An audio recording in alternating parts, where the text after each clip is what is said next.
Yani bir akustik gitardan bunu bekler miydiniz arkadaşlar? Bunlar okyanus sedifi ve siyah sedeften yapılan süslemeler. Tabii ki 5 parçalı yapısı sapın atmasını çok zorlaştırıyor. Fabrikada kullandıkları teknolojik ürünleri burada görebiliyorsunuz. Sıranıza bağladığınızda hemen gitarı tanıyor. Bilgisayardan aç.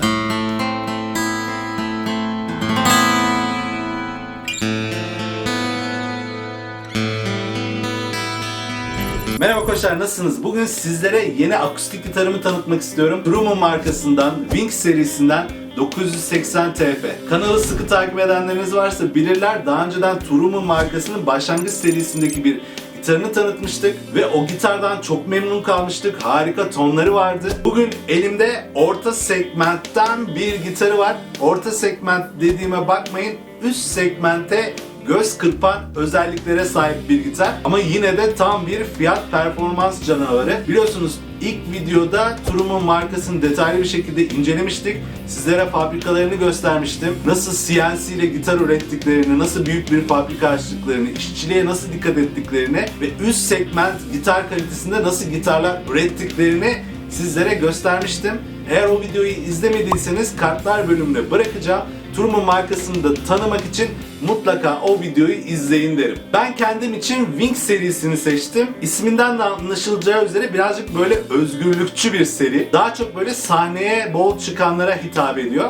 Ben de son zamanlarda Cemil Demirbakan ile bayağı bir akustik sahne gerçekleştiriyorum. Dolayısıyla o sahnelerde böyle feedback engelleyici, üzerinde de dahili efektleri olan bir gitar arıyordum. Kanal için kayıt yaparken de, beste yaparken, cover yaparken de basları güçlü, tizleri böyle önde duyulan bir akustik gitar istiyordum. İkisini birden karşılayacağını düşündüğüm için Wings serisini tercih ettim. Tahmin edeceğiniz üzere bir elektro akustik gitar ve üzerinde S5 isminde bir preamp da var. Ve bu preamp son derece teknolojik ve yenilikçi özelliklere sahip. Bunlar da beni cezbetmedi değil. Birazdan ayrıntılarını size anlatacağım. Sizin de acayip şaşıracağınızı düşünüyorum. Evet, bu gitarları ülkemize getiren ve tanıtmamıza vesile olan Senkop Müziğe çok teşekkür ediyoruz. Ürünün mağaza bağlantısını açıklamalar kısmına bırakıyorum. Bu tarz içeriklerin sürekli gelmesini istiyorsanız lütfen videoyu beğenelim, kanala abone olalım ve bildirim zillerini açalım. Ayrıca harika sosyal ağlarımız var. Buralardan da takiplerinizi bekliyorum. Özellikle ve özellikle katıl üyelerime çok teşekkür ediyorum. Katıl üyeleri kanalın büyümesinde büyük destekçimiz. İyi ki varsınız. Sizleri çok seviyorum. Siz de katıl üyesi olarak kanalın içerisindeki özel videolara, içeriklere ulaşabilirsiniz arkadaşlar. Bir de teşekkür butonumuz var. Teşekkür butonuyla da bu videoya özel kanala katkıda, destekte, maddi destekte bulunabilirsiniz. Teşekkür butonuyla bize destek olan arkadaşlara da buradan selamlarımı yolluyorum. Evet, sizleri daha fazla bekletmek istemiyorum. Şimdi Truman Wings serisi 980 TF gitarımızın teknik özellikleriyle tanımaya başlayalım. Evet, sizlere gitarın teknik özelliklerini anlatacağım fakat yanında gönderilenler de çok önemli. Bir kere harika bir soft case geliyor arkadaşlar. Güçlü askıları olan, duvarları son derece kalın, sapının dayanabileceği bir süngeri olan, hatta büyük bir ön cebi olan, üzerinde de Truman logosunun bulunduğu güzel bir case yolluyorlar. Rengi de son derece şık ve bu case'in içerisinde bir tane zarf çıkıyor. Bu zarf size çok güzel hissettiriyor arkadaşlar. Kumaş bir zarf, üzerinde büyük kahverengi düğmelerin olduğu ve Truman logosunun basılı olduğu. Premium bir gitar aldığınızı hissettiriyor bu zarf size. Zarfı açtığımızda içerisinde işte markayı bilmiyorsanız markanın size kendini çok güzel anlattığı bir katalog mevcut. Videoda da işte bu katalogu göstermiştik. Bu katalogun içerisinden size resimler göstermiştim. Evet, firmanın tarihi çok eski değil ama hangi tarihlerde neler yaptıklarını, nasıl geliştiklerini, vizyonlarını bu katalogda görebiliyorsunuz. Fabrikalarına ve fabrikada kullandıkları teknolojik ürünleri burada görebiliyorsunuz. Evet, el işçiliği her zaman çok önemli. Bu gitarın üzerinde sedef işçilikleri de elle yapılmış. Fakat çağımızda artık el işçiliğine yakın ürünler üretebilecek ve kaliteyi en üst seviyede ve stabil halde tutabilecek makineler artık dünyada mevcut. Teknoloji çünkü çok gelişti. Sanki Truman'da böyle bu cihazları kullanarak el işçiliğine yakın fakat kusursuz gitarlar üretmek istiyor gibi geldi bana. Mutlaka yanında gönderilen kataloğu inceleyin veya bu kataloğu internetten de bulabilirsiniz. Hatta ben sizin için bağlantısını bulmuşsam açıklamalar kısmına bırakayım. Burada farklı serilerin tanıtımlarını da okuyabiliyoruz. Wings serisine geldiğimizde burada da Wings serisinin özgürlüğünden bahsetmişler. Wings serisinin ve diğer bütün serilerin teknik özelliklerini ve niçin üretildiklerini, aslında hangi mantıkla, hangi vizyonla üretildiklerini buradan okuyabiliyorsunuz. Siz de hani herkesin farklı ihtiyaçları vardır. Kimisi sahilde çalmak için bir gitar arıyordur belki. Kimisi işte benim gibi sahnelere çıkmak için arıyordur. Hatta ben böyle mikrofonlamadan işte efektleri dışarı verebilir miyiz tarzı bir gitar arıyordum. Çünkü Cemil Demirbakan'la gittiğim sahnelerde özellikle böyle sisteme de bağlamadan insanların içerisinde dolaşarak böyle müzik yapıyoruz. Gitarın üzerinden kendi efektler çıksın istiyordum. Öyle bir gitar arıyordum. Tam ona karşılık bir gitar bulabildim. Siz de bu katalog sayesinde ihtiyacınız doğrultusunda en doğru gitara ulaşabilirsiniz. Evet, kataloğu geçiyorum. Bakalım içerisinden başka neler çıkacak. Müthiş bir temizleme bezi çıkıyor. Bembeyaz. Garanti belgesi. İsterseniz yapıştırabileceğiniz bir pickguard. Üzerindeki preamp'ın kullanma kılavuzu, bu çok önemli. Ben zaten ayrıntılı size anlatacağım bütün özelliklerini. Gitarı tam kapasitede kullanmak istiyorsanız bu kullanım kılavuzundaki bütün bilgileri özümsemeniz gerekiyor. Ve çok acayip arkadaşlar, akustik gitarla gönderilen bir Type-C'ye Type-C kablo. Çünkü bu bildiğimiz elektroakustiklerin aksine 9 volt pil kullanmıyor. Pil değiştirme derdimiz yok. Bu gitarı şarj edebiliyoruz. Şu an hemen şarjlı gitarlara soru işarete bakan arkadaşlarım var. İşte peki içerisindeki şarjlı pil eskirse ne yapacağız filan? Çok rahatlıkla değiştirebileceğiniz, standart ölçülerde ve bulabileceğiniz bir pil kullanılmış arkadaşlar. Gitarınızı şarj ediyorsunuz Type-C ile. Eğer jack'la bağlarsanız gitarı 30 saate kadar kullanabiliyorsunuz. Eğer içerisindeki bu titreşim özelliklerini, hoparlör özelliklerini açarsanız da 15 saate kadar size hizmet ediyor. Ayrıca içerisinde dönüştürücüler de var. İşte Apple'a uygun bir kafa ve USB'ye uygun dönüştürücü var içerisinde. Ve OTG yazıyor. Yani bu gitarı cep telefonunuza ya da bilgisayarınıza bu kabloyla bağladığınız zaman direkt kayıt da alabiliyorsunuz. Herhangi bir ses kartına sahip olmanız gerekmiyor. Ya da önüne bir mikrofon koymanız gerekmiyor. Ya da jack'ı bir yere takmanız gerekmiyor arkadaşlar. Tertemiz kayıtlar alabiliyorsunuz bu akustik gitarınızla. Size yenilikçi olduğunu söylemiştim. Evet, bunları bir kenara kaldıralım ve akustik gitarımızı tanımaya başlayalım. Tabii ki gitarımızı sisteme bağlayacağız. Önüne mikrofon koyacağım. Üzerindeki preamp'ların özellikleriyle oynayacağım, efektleri açıklayacağım ama şöyle karşımdasınız ve direkt kameramın mikrofonuyla böyle tonunun nasıl olduğunu bir duyun istiyorum.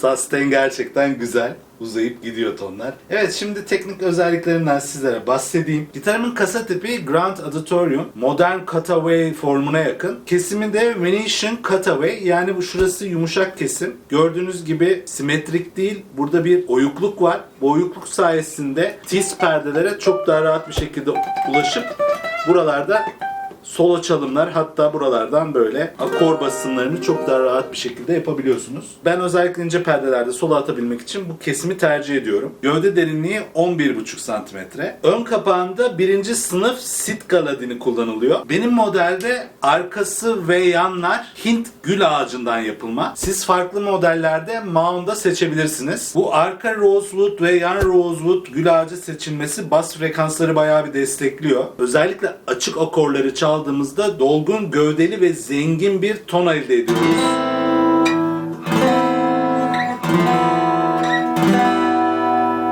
Üst kapaktaki Sitka ledinin ise yüksek frekansları net bir şekilde almamızı sağlıyor.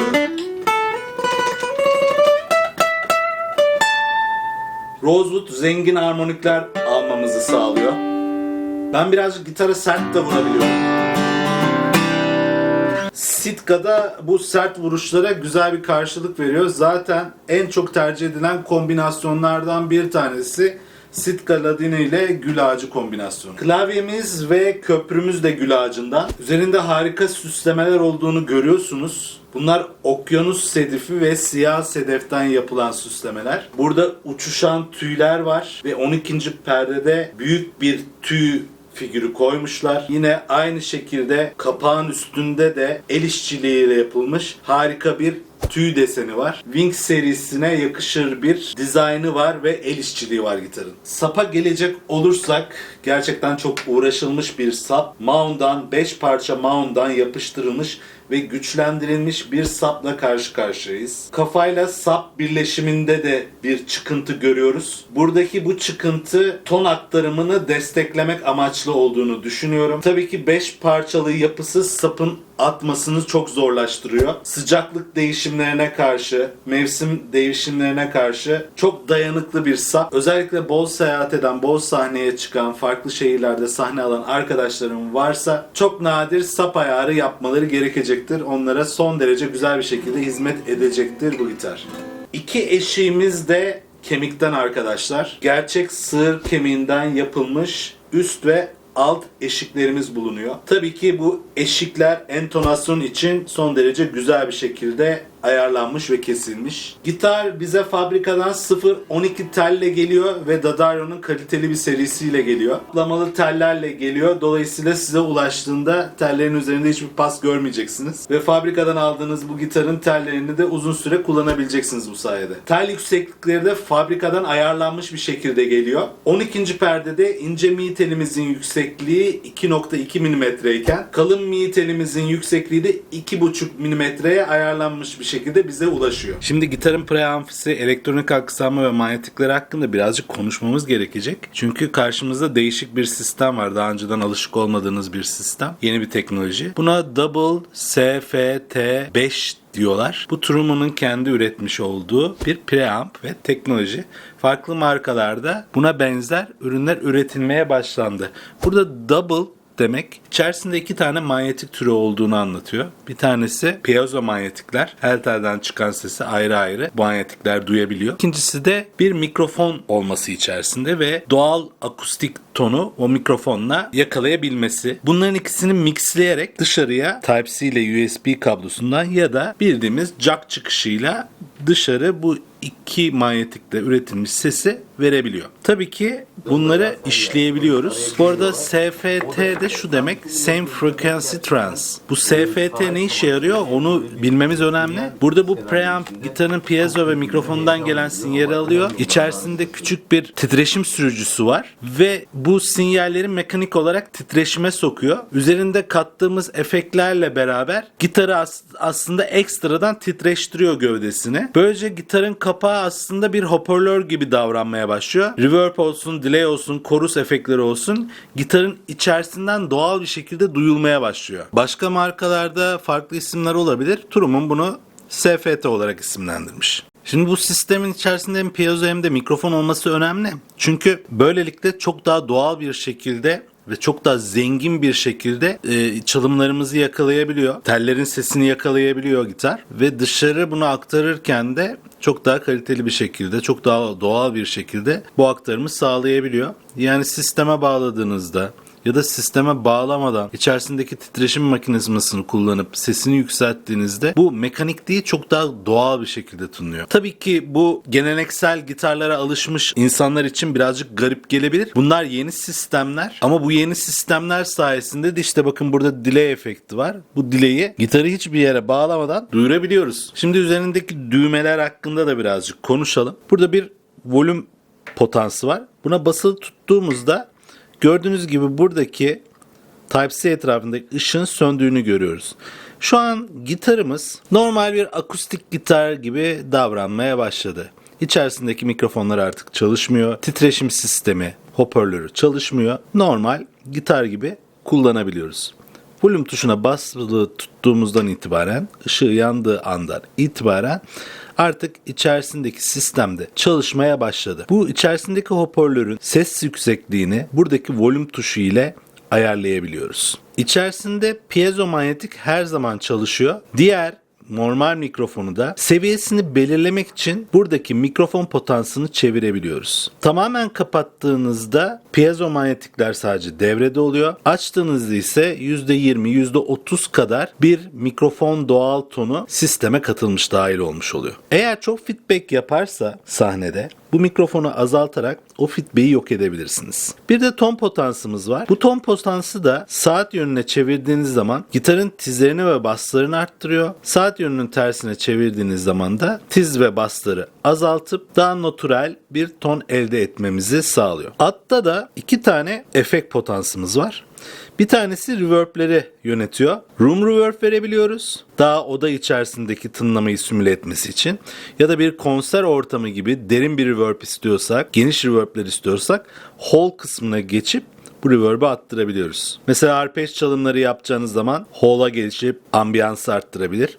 Ama daha hızlı çalımlarda daha net duyulsun diye room reverb'leri kullanabilirsiniz. Bir de chorus'la delay kısmı var. Bunlar gerçekten bu titreşim sistemini kullanarak gitarın tonunu harika hale getiren efektler. Sanki birkaç gitar aynı anda çalıyormuş gibi bir koro efekti elde edebilir. Delay tarafına geçerek de yankılar elde edebilirsiniz. Delay kısmında hareket ettikçe tekrarın zamanını ayarlayabiliyorsunuz. Hatta doğru yere geldiğiniz zaman Bir Derdim Var şarkısını bile çalabilirsiniz. Size örnek olarak göstermek istiyorum. Arttırıyorum. Delay zamanı çok arttı. Kıstım. Hızlı bir delay oldu. Bunu doğru yere getirdiğinizde Bir Derdim Var gibi delay'li bir şarkıyı, özellikle delay efektiyle yapılmış bir şarkıyı bile çalabilirsiniz. Birazdan da örnek olarak zaten size göstereceğim. Bu sistemin başka bir artısı daha var. İçerisinde Bluetooth var. Cep telefonunuzdan Bluetooth'la bağlandığınızda bir backing track gönderebilirsiniz. Metronom yollayabilirsiniz. Ve gitarın içerisindeki o sistem, o titreşim sistemi bu backing track'i gayet güzel bir şekilde çalıp dışarı verebiliyor. Çalışmalarınızda metronomla beraber yapabiliyorsunuz bu sayede. Hatta OTG sayesinde kablolarla cep telefonunuza veya bilgisayarınıza bağladığınızda hemen gitarı tanıyor. Bilgisayardan açtığınız müziği bile çalabiliyorsunuz gitar üzerinden. Sizin de çaldığınız şeyleri bilgisayar üzerinden veya cep telefonunun üzerinden direkt kayıt alabiliyorsunuz. Birazdan zaten hem bu gönderilen kablosu ile direkt kayıt alacağım, hem de dışarıdan sesi mikrofonla kayıt alacağım. İkisini de sizlere dinleteceğim. Sonunda diyoruz, akustik gitarda belli bir noktada teknolojiyle tanışmış oluyor bu sayede. Şimdi dediğim gibi ortamı hazırlayayım ve sizlere bu gitarın hem direkt kaydedildiğinde hem de dışarıdan bir mikrofonla kaydedildiğinde tonlarını dinleteyim. Üzerindeki efektlerle ve ton potanslarıyla da oynayalım ve gitarın içerisindeki bütün özellikleri beraber bir deneyimleyelim. Evet arkadaşlar, öncelikle Zoom H8 ile XY şeklinde kapsülü var.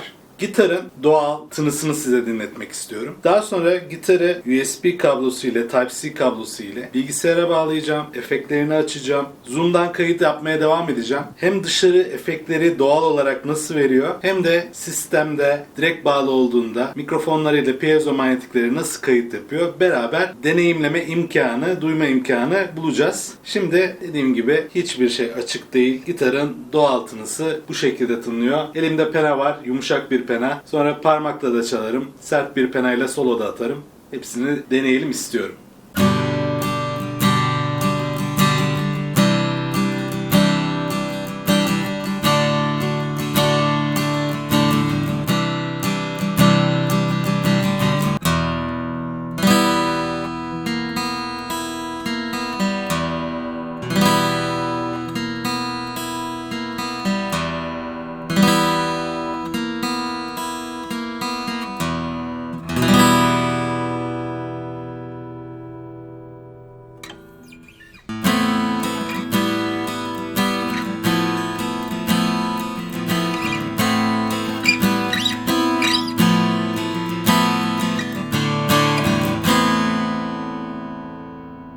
Şimdi bir de parmakla çalayım.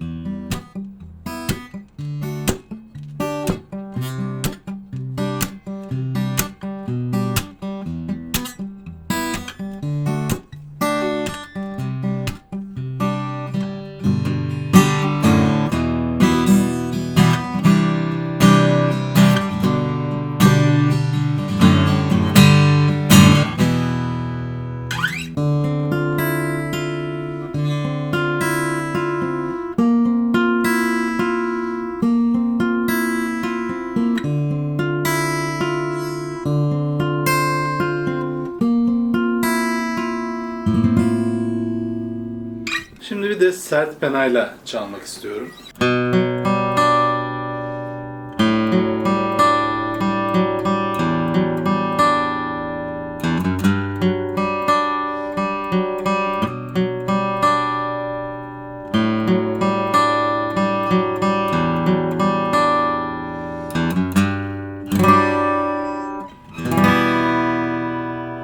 Bir de solo çalımlara bakalım.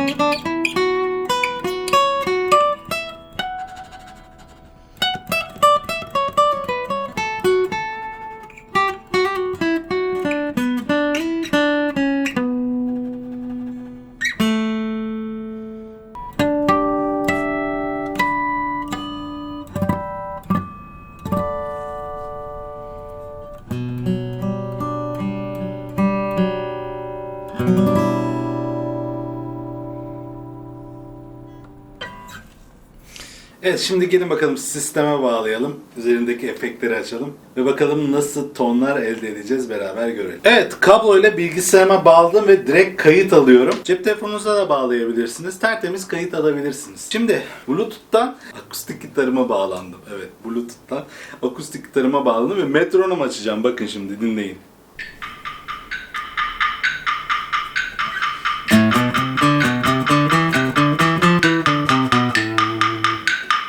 Sadece metronom mu? Backing track de açabilirim.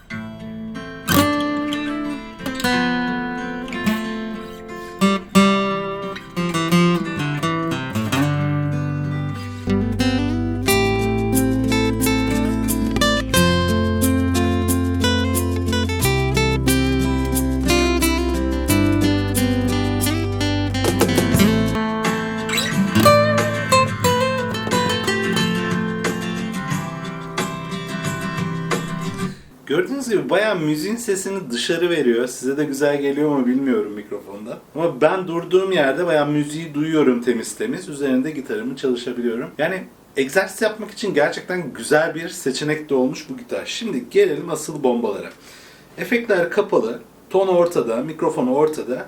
Şimdi volüm de ortada. Dışarı kendi sesinden ziyade mikrofon ve piezodan aldığı sesi çoğaltarak da dışarı verecek. Hem mikrofondan dinleteceğim hem de sistemden sizlere sırasıyla dinleteceğim. Yumuşak bir pena var elimde ve çalıyorum deminki gibi.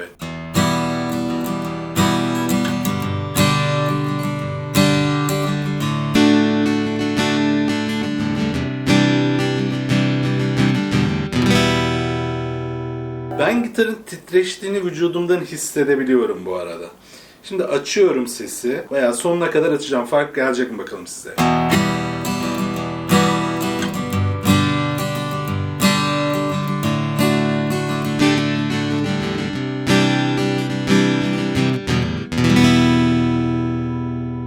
Şimdi kısacağım. Tamamen kapatmıyorum ama bayağı azalttım volümünü.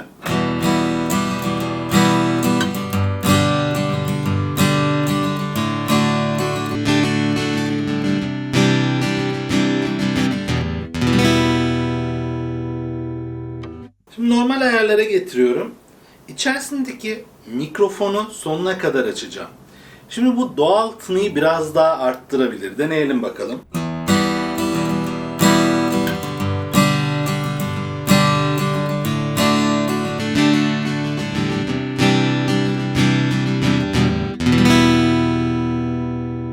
Ve o mikrofonu tamamen kapatıyorum.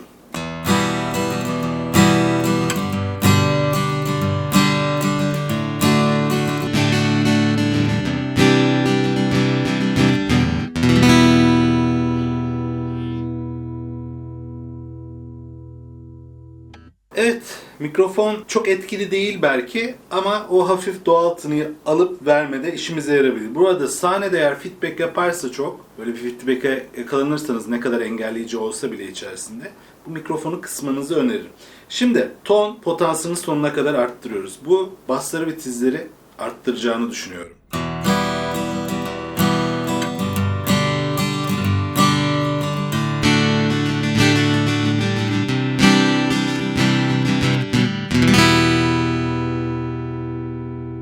Şimdi ton potansiyelini tamamen kapatıyoruz. Bu sefer de bas ve tizler ölecek.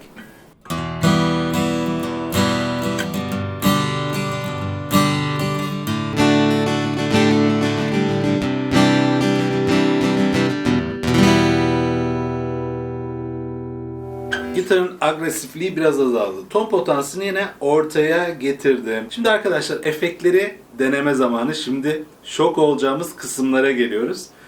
Gerçekten dışarıya efektleri güzel bir şekilde bakalım verebilecek mi? Mutlaka kayı da güzel gönderebilir. İçerisinde bu arada dijital processing de var. Yani bu efektleri dijital işlemeden geçiriyor, proses ediyor ve öyle veriyor. Hem kendi içerisindeki titreşime veriyor hem de sisteme yolluyor. Room Reverb'ı açıyorum biraz.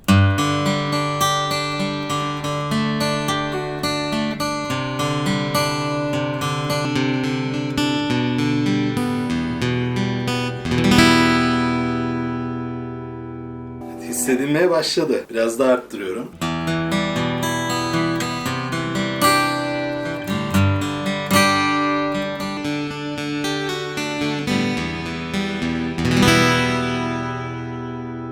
Arkadaşlar çalan için de güzel bir hissiyat yaratıyor. Hatta gözlerimi böyle kapattırıyor bana. Gerçekten tam beste yapma gitarı olmuş. Çünkü bu efektleri doğal olarak böyle dışarı verdiği zaman tüyleriniz de böyle diken diken oluyor. Güzel tonu olan gitarlar size böyle güzel beste de yaptırır. Şimdi room reverb'ü bayağı arttırıyorum. Şunu da duymanızı istiyorum, bakın.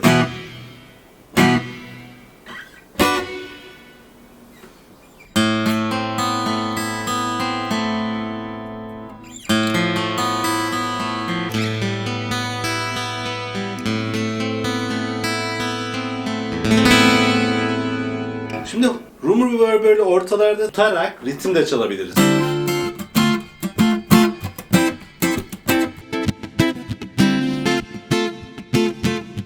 Hatta biraz daha kısarak böyle spring reverb hissiyatı da yaratabiliriz.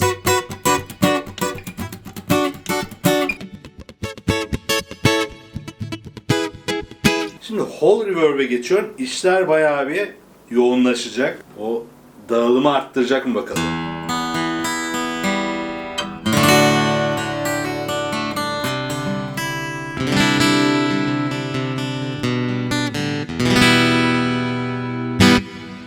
Gördüğünüz gibi decay çok uzun whole reverb'de. Uzadıkça uzuyor. Şimdi arttırıyorum.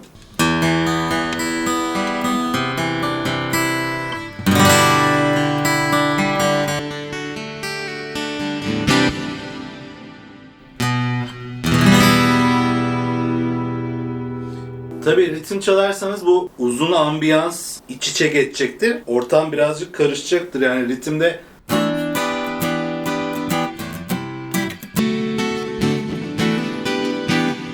yok oluyor bakın. Ama sonuna kadar getiriyorum arpej çalımlarda, ambiyans yaratmada.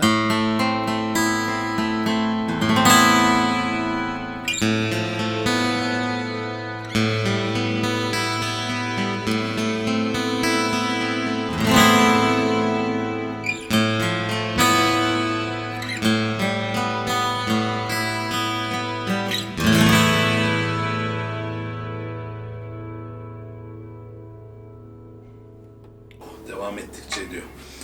Şimdi reverb'leri kapatıyorum ve chorusları duyalım. Açıyorum birazcık chorusu.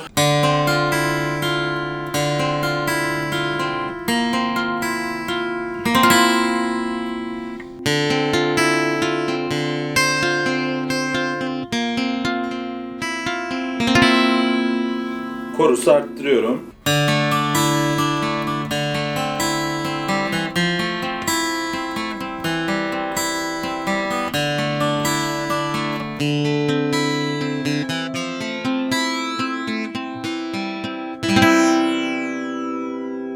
Ve korusu sonuna kadar getirdim.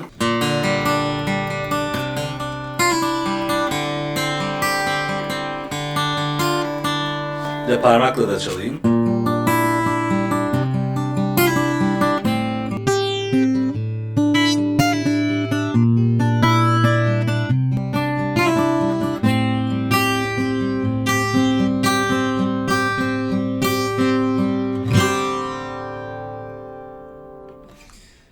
Şimdi çok acayip bir yere geliyoruz arkadaşlar. Delay efektine. Bakın çok az açık şu an delay. Çok az açık olunca doubling gibi oluyor. Sanki böyle iki gitarist aynı şeyi çalıyor ama tabii timingleri birazcık farklı oldukları için iki gitar kaydediyormuş gibi, çalıyormuş gibi hissettiriyor.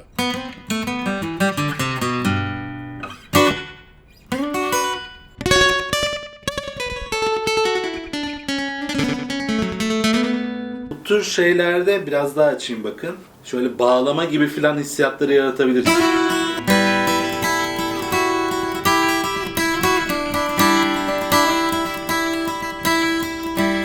Hatta üstüne birazcık reverb eklersem.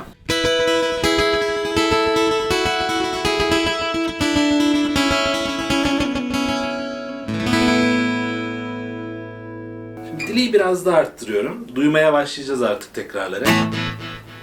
Bayağı da uzun bir feedback'i var farkındaysanız. Volümü iyice arttırırsanız o feedback'i daha da duyarsınız. Mesela feedback'i çok duymak istemiyorsanız volümü biraz kısabiliriz. Çalalım bakalım.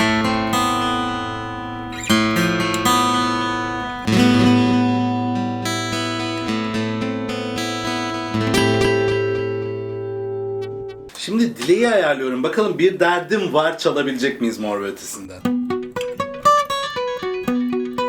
Volümü de arttırayım.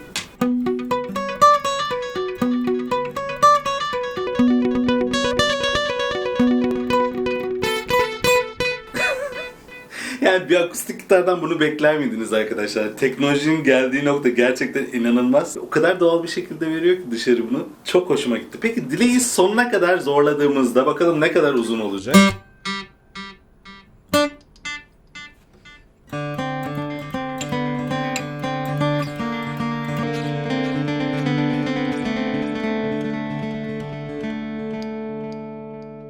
Eğer tuşenizi güzel ayarlarsanız böyle güzel espriler de yapabilirsiniz bu delay ile.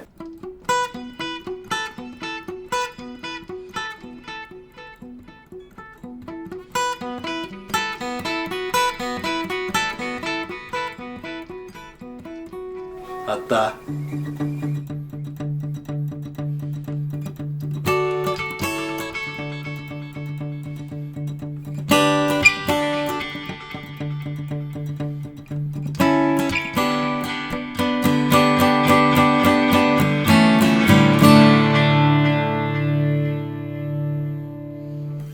evet, böyle inanılmaz bir preamp'i var. Çok yenilikçi. Tabii herkes bu tarz efektleri böyle dışarı vermek istemeyebilir. Böyle Bluetooth bağlantısı aramayabilir. Daha burada böyle equalizer yapacağı bir gitar arayabilir. O tarz modelleri de seçebilirsiniz. Dediğim gibi Wing serisi var, başka seriler var. Her seride farklı preamp'larla geliyor. Bunları, katalogları inceleyerek bulabilirsiniz. Size en uygun modeli böylelikle seçebilirsiniz efendim. Ben dediğim gibi Cemil Demirbakan'la böyle bazı sahnelere gidiyoruz. Böyle seyircinin arasına karışıp iç sisteme bağlamadan çalıp söyleyebiliyoruz. Dışarı çok güçlü ses verdiği için bu sırada hoparlöre bağlamadan vokalle beraber çok güzel duyulacağını düşündüğüm için özellikle bu seriyi seçtim. İşte reverb'imi açarım. Bazen belki delay'li bir şarkı çalmamız gerekir. Buradan delay'imi ayarlarım. Hatta backing track'ten altyapı vererek üstüne söyleme filan tarzı şeyler de olabilir. Bunun için bu gitarı daha tercih etmemin sebebi oldu.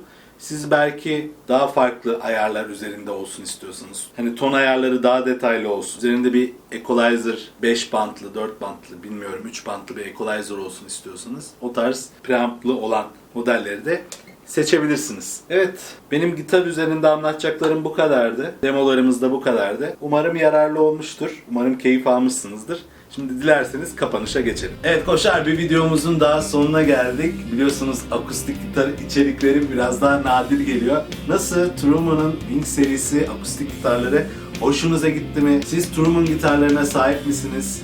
Sizin yorumlarınız nedir? Sizin deneyimleriniz nedir? Merak ediyorum. Böyle fiyat performans bandında olan önereceğiniz akustik gitarlar var mı? Sizin kullandığınız akustik gitar markası nedir? Siz bu gitar üzerinde ve kendi gitarınız üzerinde ne gibi özellikler hoşunuza gitti? Yorumlar kısmında bizimle paylaşırsanız fikirlerinizi çok mutlu oluruz. Bu gitarları ülkemize getiren ve tanıtmamıza vesile olan Senkop Müziğe çok teşekkür ediyoruz. Gitarla ilgilenenler varsa mağaza bağlantısını açıklamalar kısmına bırakacağım. Bu tarz içeriklerin sürekli gelmesini istiyorsanız lütfen videoyu beğenelim, kanala abone olalım, bildirim zilini açalım. Ayrıca harika sosyal ağlarımız var. Buralara da takiplerinizi bekliyorum. Benden özel gitar dersi almak isterseniz de Linktree bağlantısına tıklayıp oradaki başvuru formunu doldurabilirsiniz. Yeni videolarda ve canlı yayınlarda görüşene kadar hepiniz kendinize çok iyi bakın ama en önemlisi koç gibi kalın. Görüşürüz.